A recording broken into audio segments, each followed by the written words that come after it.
XF Extreme Formula is the futuristic, high-speed racing game from Lake Feppard, the developer behind the Spark the Electric Jester franchise.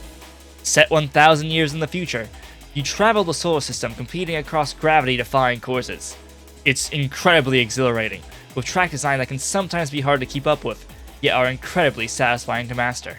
XF first released into early access 2 years ago, which I actually made a review for. Shout out to Lake for giving me a review code for that, by the way.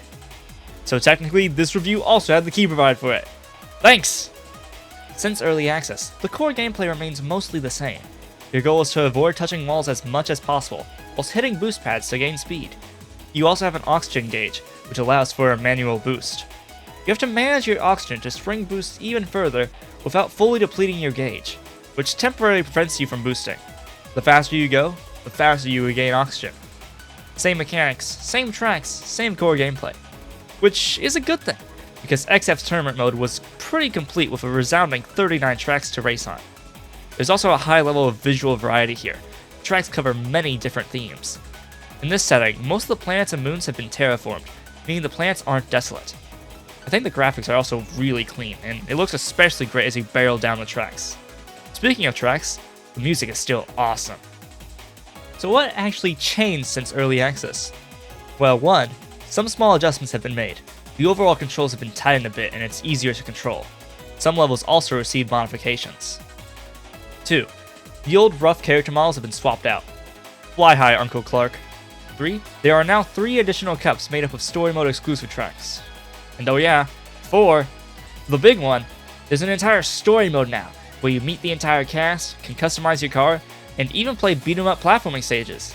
Yeah, this game is also a platformer. This review is going to primarily focus on the story mode, since it's the majority of the content in the full release. Certain critiques may apply to other modes, but most will be story specific. If you want more general information, you can watch my prior review after this one. I think it's still pretty accurate.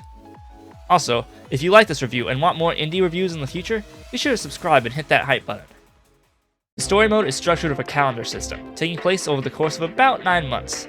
At the end of each month, you get to take part in a major tournament race, where you compete against other racers. In the days between, you're free to practice your driving, increase your rep with sponsors, gain money, upgrade your vehicle, and explore some platforming zones. You need to manage your time properly so that you can do all of these things and be prepared for the upcoming competition. The time management is a lot of fun, and it really sells the idea that you're just one random racer in a big crowd of them. It's a bit of a struggle to gain money at first, which makes it super satisfying when the sponsors start paying you the big bucks later on. It's a much more involved structure than just going from cup to cup, and that's fun to participate in. You may be wondering how the hell the platforming segments actually play into everything. Well, honestly, they're kinda 2 separate games, which is a bit insane for an indie dev to do. Doing better at the races doesn't give you new fighting moves, and exploring the stages doesn't give you more money. They are fairly disconnected. What the platforming segments do add is a lot of context for the story. The plot features a lot of action, and being able to play these on-foot segments and throw hands with bosses feels better than seeing it all play out in dialogue, or trying to jerry-rig it to work entirely with the vehicles. I'll touch more on the plot itself later in the review, for now let's focus on the gameplay. The good news about the platforming and combat is that it's incredibly fun. If you're a fan of his previous Spark games, or really 3D platformers in general, you're gonna enjoy these stages. The level design is very tight. The path forward is always littered with collectibles and enemies that are fun to bounce between. Compared to Spark and other 3D platform characters, Shell's movement is actually a little bit stiffer. That might sound bad. What I mean is that you have a little bit less aerial freedom after jumping. You have to commit to your jump's direction and only have one chance to change course with an air dash. The levels don't demand ultra precision, so it doesn't lead to frustration. Another fun thing, because Shell's movement is more limited than the average platform character, smaller obstacles tend to mean more. Spark wouldn't have cared about these spinning platformers like at all, but they're more meaningful to Shell. The combat is also very good. You have a lot of different combos to work with, and can unlock a wide variety of special moves. You also get a combo meter, which rewards you for varying up which attacks you're using by giving you a damage multiplier. It's incredibly satisfying to juggle enemies around and figure out the best way to utilize your moveset. The one negative is that sometimes it can be difficult to get the combo meter to go back up after you use all of your moves on one enemy. The meter goes up by varying your attacks, but sometimes after you've gone through your entire moveset, it feels like the entirety of it is considered stale. Perhaps it's a skill issue on my end though. At this point, I'm basically convinced that Lake is a master of level design, but if you listen to all of that and still wish the story mode was just racing, I will say that the majority of the content is racing. The required platforming stages are also fairly easy. I don't think they would stop anyone from progressing. Finally, the other modes, such as the normal tournament, are completely free from these platforming stages. So far, I've glazed this game pretty hard, but there are a few things I take issue with, namely variety, which is actually kind of a big surprise considering the early access had fantastic variety for its track environments.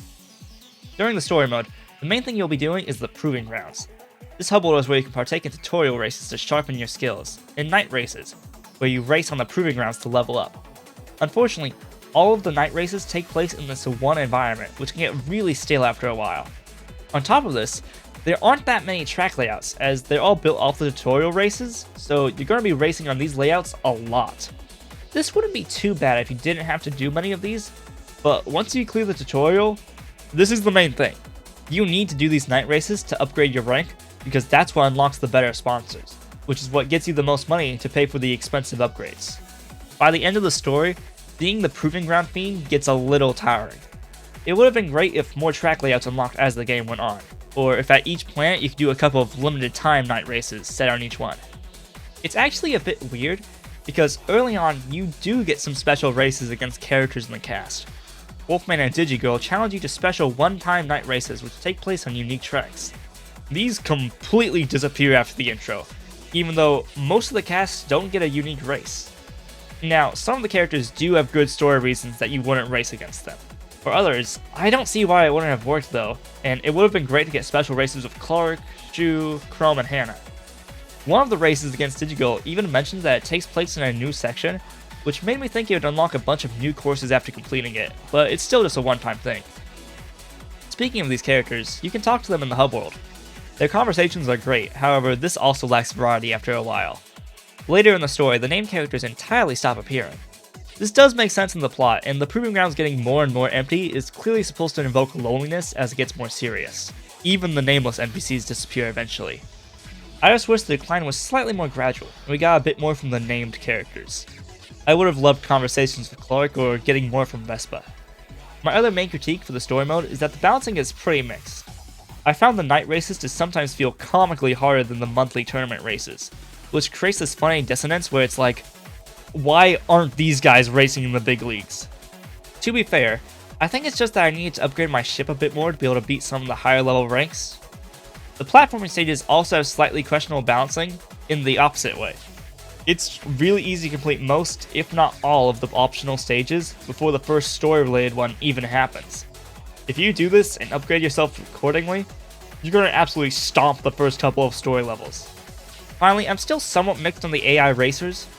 The quality of the AI was probably my biggest critique in the original video, as they would rubber band pretty hard in both directions, catching up to you when it feels impossible, and throwing at the end of the race when you're dramatically far behind.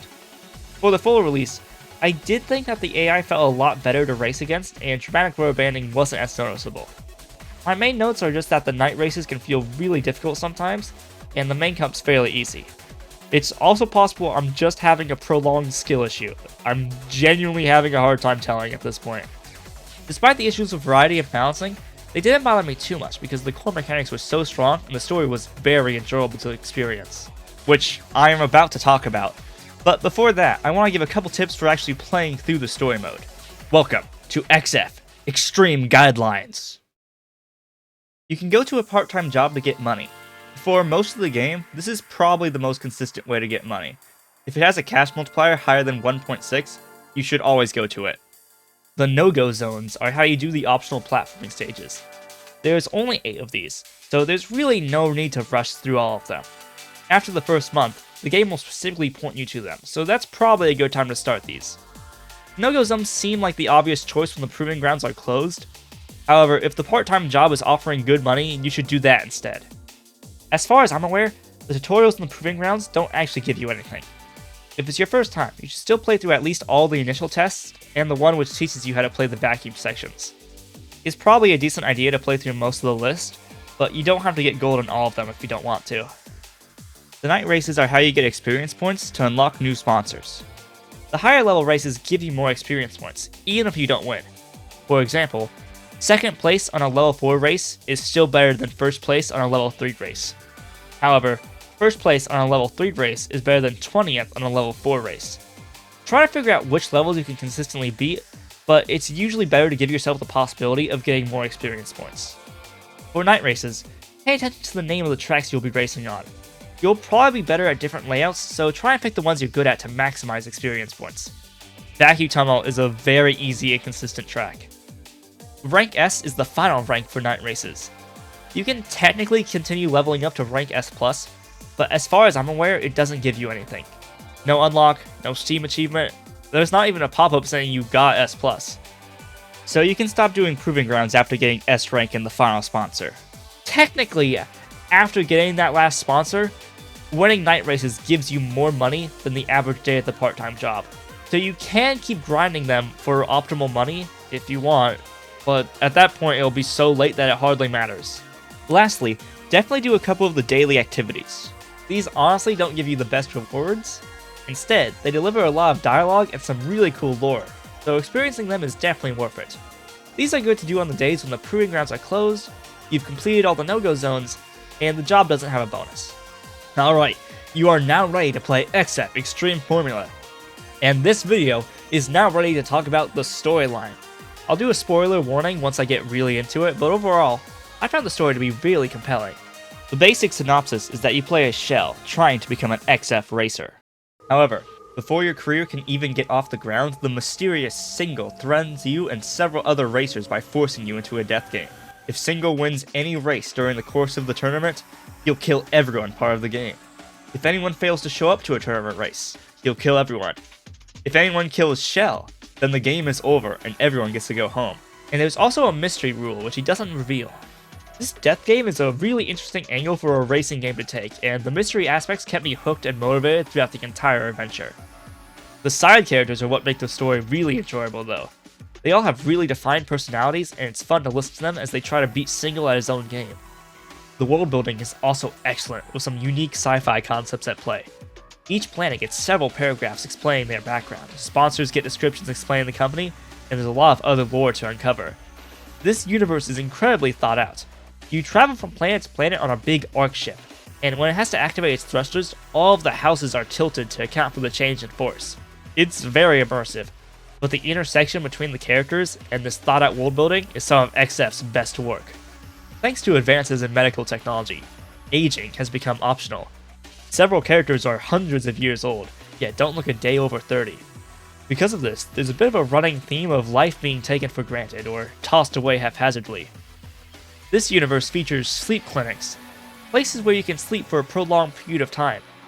Whether it's trying to get over a bad breakup, a parent's death, or just waiting for a new video game to come out, you can sleep for months without any questions asked. One of the characters, Vespa, uses this to try and cope with the death game. The entire reason that Wolfman exists and looks like that also plays to the theme of life being taken for granted. These characters are fleshed out very well, and I loved reading through the dialogue. I always thought the writing was a bit of an underrated aspect in the Spark the Electric Jester games.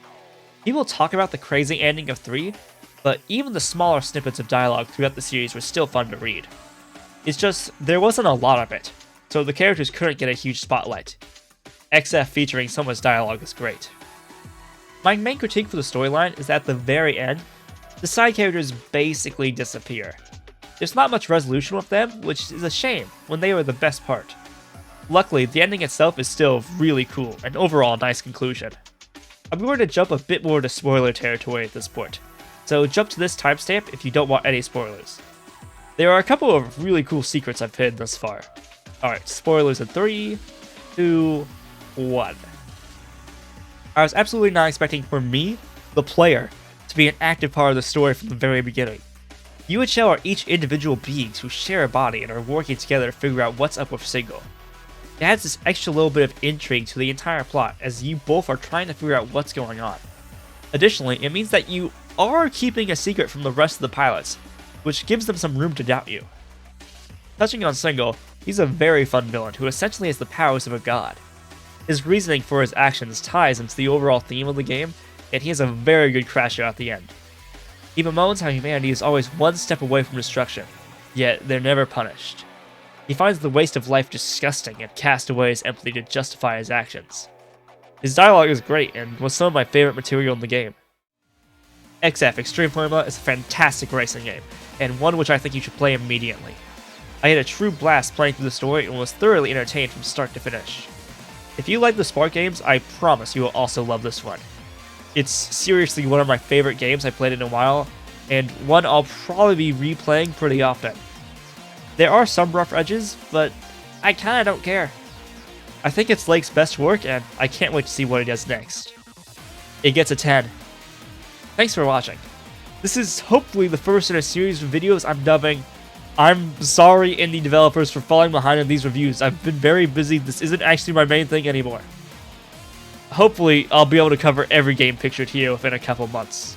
It's pretty ironic to start with a game I already reviewed though. Okay, like and subscribe. See ya.